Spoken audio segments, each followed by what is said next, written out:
Morning, 63 degrees, things warming up. Jen's tracking your forecast. She will have it in just a moment. Meantime, if you're out there looking for a job, it can be tough. You got to get that resume in front of the right people, and you want them to notice it. And oftentimes, before they even get to your resume, it's all about the cover letter. So we're answering your questions, especially for those of you who are looking for a new career. Career coach Chrissy Civic joins us now from Eat Your Career, and she has some advice. So are cover letters still necessary? Totally relevant still, Okay. yes. There's about a third of hiring managers and recruiters who say they're not even going to look at your application if it doesn't have a cover letter. So you do want to treat it very seriously. Take it as an opportunity to make a connection with these people. Remember that they're sifting through hundreds of resumes, and your cover letter can help you stand out, really differentiate you from everybody else. Well, and so what are the kind of the highlights of things you should put on your cover letter? Well, the first thing I would say is to make sure that you tell your story. Again, we're talking about kind of making that personal connection with the recruiters and hiring managers. So you want to share some of your personality, tell them how you got involved in this career, why you are so passionate about it.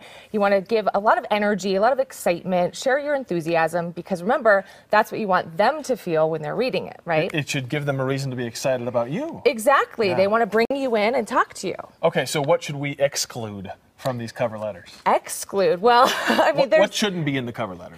It kind of depends. The things that you really want to focus on are your ideas and your goals. So focus on your long-term career goals. Talk about how this position and this organization really fit into those. Right. And then you also want to talk about the organization's goals too. So you can jump online, you can research the organization, look at what their initiatives are for the next 3 to 5 years, and then talk about your ideas for how to help the company be successful with these bigger ideas and goals. And I've seen some people kind of go gimmicky on the cover letter. They'll put like a headshot or something cute to stay get away from that. noticed because they're trying to get noticed. No, stay away from the cutesy stuff. Go professional all the way. I'm inciting anger here. I know, totally. It does. It gets me riled up. But you do want to stay professional. Yes. The one thing you do want to do is make sure that you address some of those red flags that might be in your resume. Okay. So, for example, if you are transitioning from one career to another and you don't necessarily have all of the relevant experience that they have asked for, but you have transferable skills,